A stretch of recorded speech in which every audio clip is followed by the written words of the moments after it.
Sri Kuberan TV நேயர்கள் அனைவருக்கும் இனிய சௌபாக்கிய வணக்கங்கள். நேயர்களே, வருகின்ற ஏப்ரல் மாதம் 22ஆம் தேதி 2023 வருடம் சனிக்கிழமை காலை சரியாக ஒரு 5:14 குரு பகவான் மீன ராசியிலிருந்து மேச ராசிக்கு இடம்பெயர் உள்ளார். இந்த மேச ராசியில் பொறுத்தவரை அவர் நிச்சயமாக ஒரு வருடங்கள் அங்கே பயணம் செய்யக்கூடிய கால அளவு இருப்பதாக நாம் எடுத்துக்கொள்ளலாம். இந்த மேச ராசியை பொறுத்தவரை பார்க்கும்போது அந்த மேச ராசியில் அஸ்வினி நட்சத்திரம், பரணி நட்சத்திரம், கிருத்திகை நட்சத்திரத்தினுடைய 1ஆம் பாதங்கள் அங்கே இருக்குது.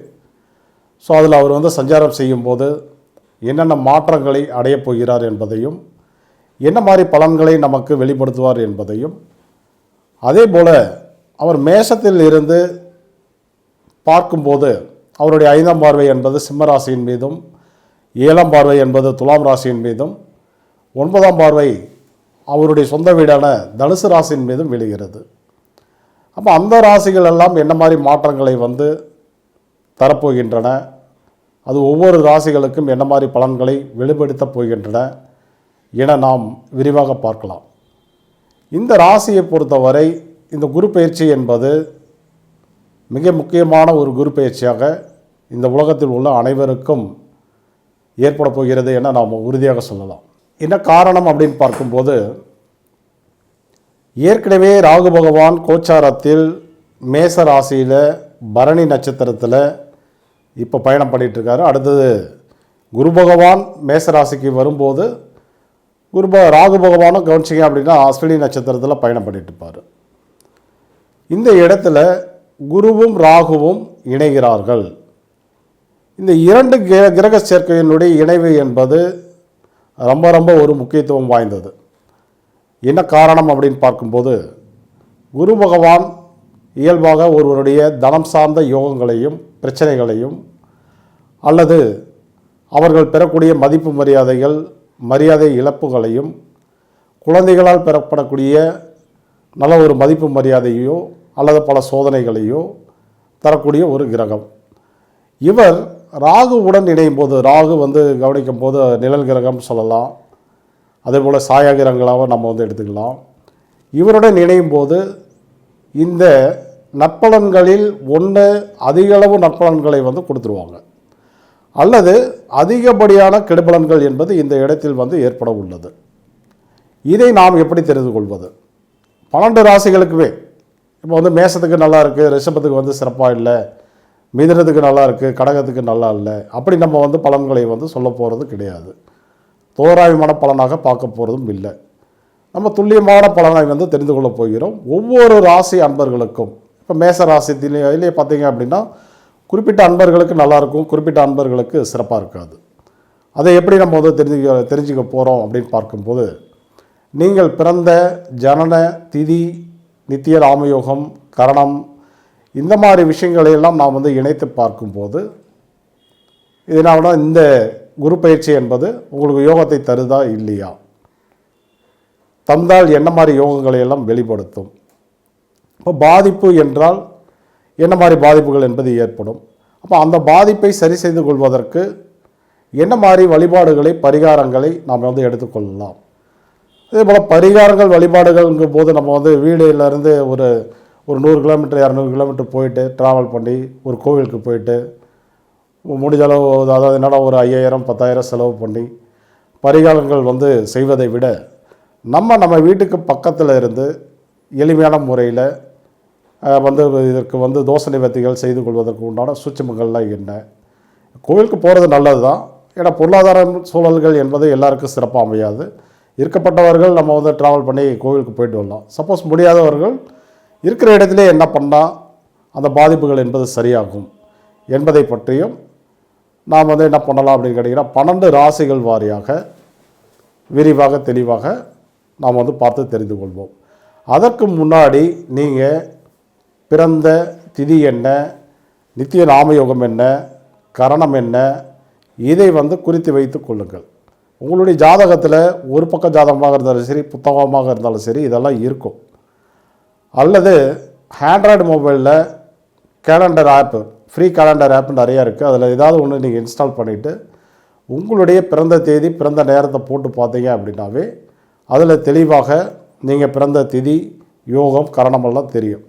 அதை நோட் பண்ணிவிட்டு நான் சொல்கிற பலன்களை நீங்கள் கேட்டீர்கள் என்றால் இந்த குரு பயிற்சி பலனுக்காக எந்த ஜோசியத்தையும் போய் நீங்கள் வந்து பலனை வந்து கேட்க தேவையில்லை. நீங்களே இந்த காணொலியில் பார்த்துட்டு உங்களுக்கு நல்லா இருக்குது, என்னென்ன நன்மைகள் ஏற்படும், என்ன கெடுதல் வந்து ஏற்பட போதோ அதை குறைக்கிறதுக்கு என்ன வழி என்பதை நீங்களே தெளிவாக வந்து தெரிந்து கொள்ளலாம். அதுதான் இந்த நம்ம பலன்களில் வந்து மிக சிறப்பான ஒரு விஷயமாக நம்ம எடுத்துக்கலாம். வாருங்கள் வந்து 12 ராசிகளுக்கு உண்டான பலன்களை இப்பொழுது பார்க்கலாம். கன்னி ராசி மற்றும் கன்னி லக்ன நேயர்களுக்கு உண்டான இந்த 2023 வருடத்துக்கு உண்டான குரு பெயர்ச்சி பலன்களை நாம் இப்பொழுது விரிவாக தெளிவாக பார்க்கலாம். கன்னி ராசி, கன்னி லக்னம், இந்த லக்னம் ராசி அன்பர்களுக்கு குரு பகவான் யார் அப்படின்னு பார்க்கும்போது 4 மற்றும் 7ஆம் இட அதிபதி. இந்த 4 மற்றும் 7ஆம் இட அதிபதி எங்கே பயணம் பண்ணுறாரு அப்படின்னு பார்க்கும்போது உங்கள் ராசிக்கு 8ஆம் இடமான மேச ராசியில் பயணம் பண்ண உள்ளார். மேச ராசியில் அவர் வந்து அஸ்வினி நட்சத்திரம், பரணி நட்சத்திரம், கிருத்திகை நட்சத்திரத்தினுடைய 1ஆம் பாதம், இப்படி பல நட்சத்திரங்களில் 3 நட்சத்திரங்களில் 3 விதமான மாற்றங்களை அடைந்து பயணம் செய்ய இருக்கிறார். அடுத்தபடியாக அதே குரு பகவான் அந்த மேச ராசியில் 8ஆம் இடத்துல வந்து அமர்ந்து அவர் என்ன பண்ணுறாருன்னு கேட்டிங்கன்னா தன்னுடைய 5ஆம் பார்வையால் உங்களுடைய ராசிக்கு 12ஆம் இடமான சிம்ம ராசியை வந்து பார்க்குறாரு. அடுத்தபடியாக அவருடைய 7ஆம் பார்வையினால் உங்களுடைய ராசிக்கு 2ஆம் இடமான துலாம் ராசியையும் வந்து பார்க்குறாரு. அடுத்தபடியாக அவருடைய 5ஆம் பார்வையால் 9ஆம் பார்வையால் உங்கள் ராசிக்கு 4ஆம் இடமான தனுசு ராசியை அவருடைய சொந்த வீட்டான தனுசு ராசியவே பார்க்குறாப்புல. அப்போ இந்த இடங்களிலெல்லாம் இப்படி பலவித மாற்றங்களினால் என்னென்ன நன்மைகள் இந்த கன்னி ராசி அன்பர்களுக்கு நடைபெற போகிறது என்றும், இதே கன்னி ராசி அன்பர்களுக்கு யாருக்கெல்லாம் வந்து கெடுபலங்கள் நடக்கப் போகிறது என்றும் நாம் 2ஆக வந்து பகுத்து பார்க்கலாம். அது நீங்கள் பிறந்த திதி, யோகம், கரணம் இதையெல்லாம் இணைத்து பார்க்கும்போது இந்த வருட குரு பயிற்சி என்பது யாருக்கு நல்லா இருக்குது, யாருக்கு நல்லா இல்லை அப்படிங்கிறத நம்மளே தெளிவாக புரிந்து கொள்ள முடியும். அதற்கு முன் உங்களுடைய ஜாதகத்தை எடுத்து பார்த்து நீங்கள் பிறந்த திதி என்ன, யோகம் என்ன, கரணம் என்ன என்பதை தெரிந்து கொள்ளுங்கள். இப்போ பலனுக்கு பார்க்கலாம். உங்கள் ராசிக்கு 8ஆம் இடத்தில் குரு பகவான் வந்து பயணம் பண்ணுறார். இந்த இடம் யார் யாருக்கெல்லாம் அதிகப்படியான நற்பலன்களை தரப்போகிறது அப்படின்னு நம்ம வந்து பார்க்கும்போது, இப்போ நீங்கள் பிறந்தது வந்து ஆயுஷ்மான் நாமயோகம், துருவம் நாமயோகம், சித்தம் நாமயோகம், சௌபாகியம் நாமயோகம், சாத்தியம் நாமயோகம், அதே போல் சித்தி நாமயோகம், சுகர்மம் சித்தி பிராமியம் நாமயோகம், வியாகாதம் நாமயோகம், விஸ்கம்பம் கண்டம் பரிகம் நாமயோகம். இந்த மாதிரி அமைப்பில் நீங்கள் வந்து பிறந்திருந்தால் நிச்சயமாக இந்த ஒரு வருட குரு பயிற்சியால் அதிகப்படியான நற்பலன்கள் என்பது உறுதியாக கிடைத்தே தீரும்னு சொல்லலாம். கரணத்தின் அடிப்படையில் நம்ம வந்து பார்க்கும்போது நீங்கள் பிறந்தது பத்தரை கரணம், தைத்துளை கரணம், வணிஷை கரணம், பவகரணம், இந்த மாதிரி அமைப்பில் நீங்கள் வந்து பிறந்திருந்தாலும் இந்த ஒரு வருடத்தில் அதிகப்படியான நற்பலன்கள் என்பது உண்டு. என்ன நற்பலன்கள் அப்படிங்கிறது பார்க்கும்போது உங்கள் ராசிக்கு இந்த குரு பகவான் 4 மற்றும் 7ஆம் இட அதிபதியாக இருந்து 8ஆம் இடத்துல வந்து பயணம் செய்ய இருக்கிறார். 8ஆம் இடம் என்பது திடீர் வரவுகளையும் திடீர் அதிர்ஷ்டங்களையும் உயிர் வழி சொத்துக்களையும் குறிக்கக்கூடிய ஒரு அற்புதமான ஒரு இடம். இப்போ இந்த இடத்துலேருந்து அந்த யோக பலன்களை வந்து வெளிப்படுத்தும் போது இப்போ நம்ம சொன்ன மாதிரி திடீர் அதிர்ஷ்டங்களை நிச்சயமாக கொடுத்து விடுவார். உயிர் வழி சொத்துக்கள் வருவதற்கு உண்டான வாய்ப்புகள் என்பது உண்டு. திடீரென ஒரு பூமி யோகத்தை வந்து கொடுத்து நிலம் வாங்கக்கூடிய வாய்ப்புகளையும், அல்லது ஏற்கனவே ஏதாவது இடங்களில் இருந்து பிரச்சனைகளில் இருந்தால் அதை சரி செய்வதற்கு உண்டான வாய்ப்புகளையும் கொடுத்து விடுவார். கட்டிடங்களை கட்டுவதற்கு உண்டான வாய்ப்புகளை உறுதியாக கொடுப்பார். பங்காளிகளிடையே, உடன் பிறந்த சகோதர சகோதரிகளிடையே, சித்தப்பா பெரியப்பா இடையே கருத்து வேறுபாடுகள் இருந்தால் அதையும் சரி செய்து கொடுத்து விடுவார். இப்படி நிலம் சார்ந்த விஷயங்கள், உறவுகள் சார்ந்த விஷயங்களிலெல்லாம் இருக்கக்கூடிய பிரச்சனைகள் தீர்ந்து அதன் வழி யோகத்தை உறுதியாக கொடுப்பதாக நாம் எடுத்துக்கொள்ளலாம். அடுத்தபடியாக பார்க்கும்போது இந்த குரு பகவான் யாருன்னா 4ஆம் இட அதிபதி, ஒரு ஆங்கிலம் பார்த்திங்கன்னா 7ஆம் இட அதிபதி. 4ஆம் இடம் அதிபதி 8ஆம் இடத்தில் அமர்ந்து தன்னுடைய 9வது பார்வையால் 4ஆம் இடத்தை பார்க்குறாரு. அதுவும் அவருடைய வீடே. அதிகப்படியான ஒரு சுபபலத்தை அந்த 4ஆம் இடம் என்ற தனுசு ராசி பெறுகிறது. இப்போ இந்த இடத்துல என்னென்ன நன்மைகள் ஏற்படும் அப்படின்னு பார்க்கும்போது, ஒழுக்கம் இல்லாத அன்பர்களுக்கு நிச்சயமாக ஒழுக்கம் என்பது கிடைத்துவிடும். யாராவது வழிமாறி மது, மாத, சூது போன்ற பழக்கங்களில் அடிமையாகி இருந்தால் அவர்கள் மீண்டு வருவதற்குண்டான, திருந்துவதற்குண்டான ஒரு அற்புதமான காலகட்டமாக இதை நீங்கள் எடுத்துக்கலாம். விலை உயர்ந்த வாகனங்களை வாங்குவதற்குண்டான வாய்ப்புகள், வீடுகளை வாங்குவதற்குண்டான வாய்ப்புகள், இந்த மாதிரி வாய்ப்புகளை எல்லாம் இந்த 4ஆம் பாவம் என்பது கொடுத்துவிடும். 4ஆம் இடம் என்பது ஒருவருடைய சுகபோகங்களை குறிக்கக்கூடிய ஒரு பாவம். அந்த பாவம் சுகபலம் பெறுவதால் நல்ல சுகபோகங்கள், என்டர்டைன்மெண்ட்டு, திருமண வாழ்வில் இல்லற சுகம் என்பது திருப்தியா, இந்த மாதிரி நல்ல விஷயங்களை எல்லாம் அவர் உறுதியாக கொடுத்துருவார். 4ஆம் இடம் என்பது தாயாரை குறிக்கக்கூடிய இடம். இப்போ பெண்கள் வழி யோகத்தையும் தாயார் வழி யோகத்தையும் நிச்சயமாக கொடுப்பார். அடுத்தது 7ஆம் இடம். 7ஆம் இட அதிபதி 8ஆம் இடத்துல திடீரென திருமண வாய்ப்புகள், திடீரென ஏற்கனவே கல்யாணம் ஆயிருந்தது அப்படின்னா துணையின் வழி யோகங்கள், அல்லது தொழிலில் ஒரு நல்ல பார்ட்னர், இந்த மாதிரி வாய்ப்புகள்லாம் கண்டிப்பாக உண்டு. அதுக்கு அடுத்தது பார்க்கும்போது உங்களுடைய ராசிக்கு 12ஆம் இடமான சிம்ம ராசியை பார்ப்பதனால அயன சயன போக சுகங்கள் என்று சொல்லப்படக்கூடிய நல்ல நேரத்துக்கு போஜனம், நேரத்துக்கு தூங்கி எழக்கூடிய ஒரு வாய்ப்பு, அடுத்தது வெளிநாடுகள் செல்லக்கூடிய ஒரு வாய்ப்பு, இதையெல்லாம் அவர் கண்டிப்பாக கொடுப்பார். அடுத்தபடியாக உங்களுடைய 2ஆம் இடம் துலாம் வீட்டை பார்ப்பதனால, 2ஆம் இடம் என்பது கல்விக்குரிய இடம். படிக்கிற மாணவர்களாக இருந்தால் கல்வியில் சிறந்து விளங்குவார்கள். அடுத்தபடியாக வாக்குன்னு சொல்லக்கூடிய இடம் 2ஆம் பாவம்.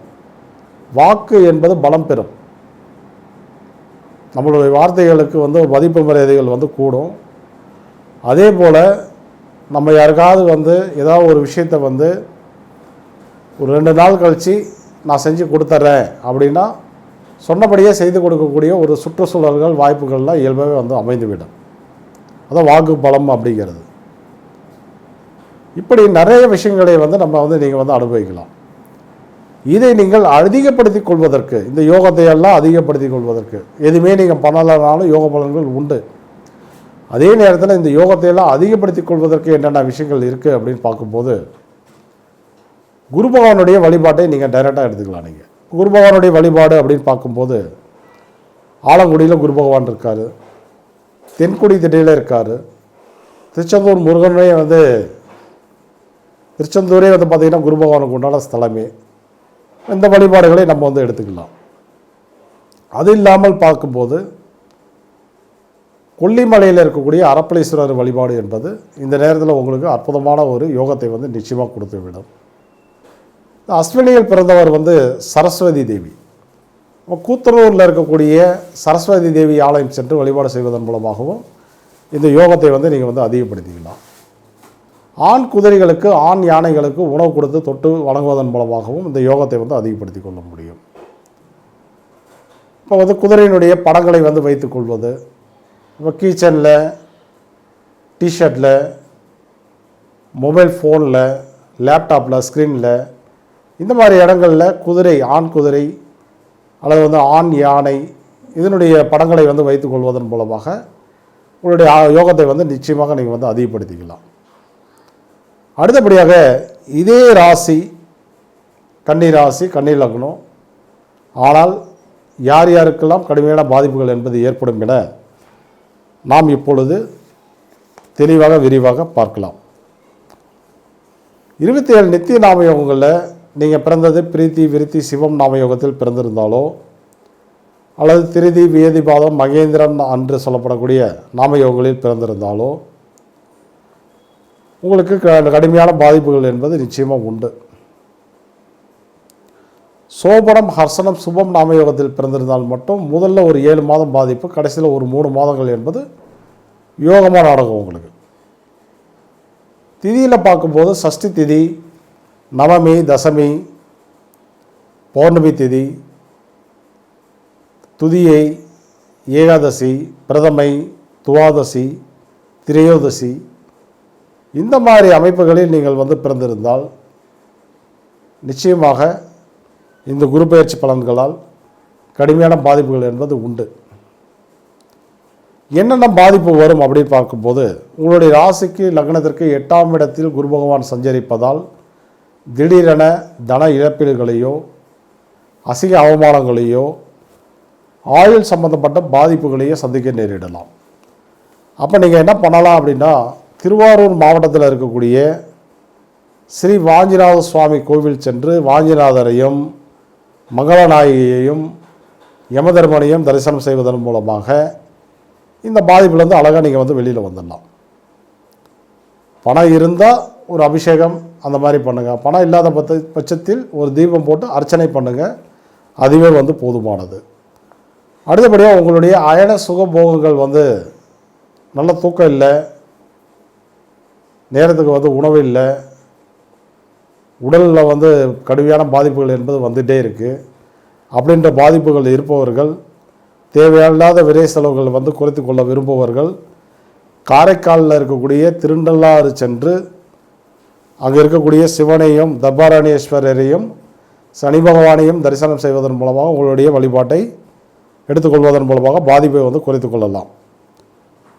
அடுத்தது தனம் ஸ்தானம், வாக்குஸ்தானம், கல்வி ஸ்தானம் என்று சொல்லப்படக்கூடிய இந்த 2ஆம் இடம் வந்து பாதிக்கப்பட்டு அதன் வழி பாதிப்புகள் இருந்தால் திருச்சியில் இருக்கக்கூடிய ஸ்ரீ ரங்கநாதரை சென்று தரிசனம் செய்வதன் மூலமாக நிச்சயமாக பாதிப்புகள் என்பது விலகிவிடும். அடுத்தபடியாக நிலம் சார்ந்த பிரச்சனைகள், கட்டுமான பணிகள் சார்ந்த பிரச்சனைகள், மிஷினரி சார்ந்த விஷயங்கள், ஆட்டோமொபைல் சார்ந்த இயந்திரங்கள் வந்து பொழுதுனைக்குமே பழுதாகிட்டே இருக்குது, அதன் வழி இழப்பீடுகள், எலக்ட்ரானிக் பொருட்கள் சம்பந்தப்பட்ட பிரச்சனைகள், சகோதரர்களிடையே பிரச்சனைகள், பங்காளிகளிடையே பிரச்சனைகள், இப்படி பிரச்சனைகள் இருப்பவர்கள் நீங்கள் என்ன பண்ணலாம் அப்படின்னாக்க திருச்சியில் இருக்கக்கூடிய பூமிநாதேஸ்வரரை சென்று வழிபாடு செய்வதன் மூலமாக அந்த பாதிப்பை வந்து குறைத்து கொள்ளலாம். பூமி பாதிப்பு இருப்பவர்கள் அந்த மண்ணை, வடகிழக்கு மண்ணில் இருக்கக்கூடிய மண்ணை எடுத்துகிட்டு போயிட்டு அங்கே தோஷ நிவர்த்திக்காக அந்த பூஜையில் வச்சு ஒரு அர்ச்சனை பண்ணிவிட்டு அந்த மண்ணை மீண்டும் எடுத்துகிட்டு வந்து உங்கள் பூஜை அறையில் வச்சு வழிபாடு பண்ணுங்கள். அல்லது அந்த மண்ணை என்ன பண்ணுறீங்கன்னா அதே இடத்துல போயிட்டு எல்லா இடங்கள்லையும் பண்ணுற மாதிரி நீங்கள் வந்து தூவி விடலாம். இதையெல்லாம் நீங்கள் செய்யும்போது அதில் இருக்க பிரச்சனைகள் என்பது நிச்சயமாக குறைந்துவிடும். இந்த ஆலயங்களுக்கு எல்லாமே போகும்போது, உதாரணம் பார்த்தீங்கன்னா ஸ்ரீ வாஞ்சியை சொல்லியிருக்கேன், காரைக்காலில் இருக்க திருநள்ளாறு சொல்லியிருக்கேன், ஸ்ரீ ரங்கநாதர் வந்து சொல்லியிருக்கேன், பூமிநாதேஸ்வரர் வந்து சொல்லியிருக்கேன். இந்த ஆலயங்களுக்கெல்லாம் என்றைக்கு போனால் நல்லது அப்படின்னு பார்க்கும்போது 27 நித்திய நாமயோகங்களில் சூலம் நாமயோகம், வரியா நாமயோகம், வைத்தியதி நாமயோகம், இந்த மாதிரி நாமயோகங்கள் நடைமுறையில் இருக்கா நாளாக பார்த்து போனீங்க அப்படின்னாக்க கண்டிப்பாக பிரச்சனைகள் என்பது உடனே வந்து உங்களுக்கு வந்து அரெஸ்ட் ஆகிடும். சரிங்களா? அதை நீங்கள் வந்து ஃப்ரீ கேலண்டர் ஆப் நிறையா இருக்குது, அதில் ஏதாவது ஒரு கேலண்டரை வந்து இன்ஸ்டால் பண்ணிட்டீங்க அப்படின்னா பஞ்சாங்கம் அப்படின்னு ஒரு பகுதி இருக்கும், அதில் நீங்கள் உள்ளார போனீங்கன்னா அதுலேயே இந்த சூலம் நாமயோகம் எப்போ ஆரம்பிக்குது, எப்போ முடியுது, வரியா நாமயோகம் எத்தனை மணிக்கு ஆரம்பிக்குது, எத்தனை மணிக்கு முடியுது போன்ற விவரங்களை வந்து நீங்களே வந்து தெரிந்து கொள்ளலாம். முடிந்தளவு இந்த அற்புதமான தகவல்களை எல்லாம் நீங்கள் நான் பயன்படுத்துவதை விட அனைவரும் பயன்படுத்தும்படி நம்மளுடைய வாழ்க்கையில் பிறருக்கு வந்து பகிர்ந்து கொள்ள வேண்டும். ஏன்னா முடிஞ்சளவு இந்த வீடியோவை வந்து பகிருங்கள், தகவல்களை வந்து பகிர்ந்து கொள்ளுங்கள். மேலும் எனக்கு நீங்கள் இதுவரை கொடுத்து வந்த ஆதரவுகளுக்கு எனது மனமார்ந்த நன்றிகளை தெரிவித்துக் கொண்டு விடைபெறுகிறேன். நன்றி, வணக்கம். ஸ்ரீ குபேரன் டிவியை பார்த்தமைக்கு நன்றிகள். மேலும் இது போன்ற தகவல்களை தெரிந்து கொள்ள ஸ்ரீ குபேரன் டிவியை சப்ஸ்கிரைப் செய்யுங்கள். மறக்காமல் பெல் ஐக்கானை கிளிக் செய்யுங்கள்.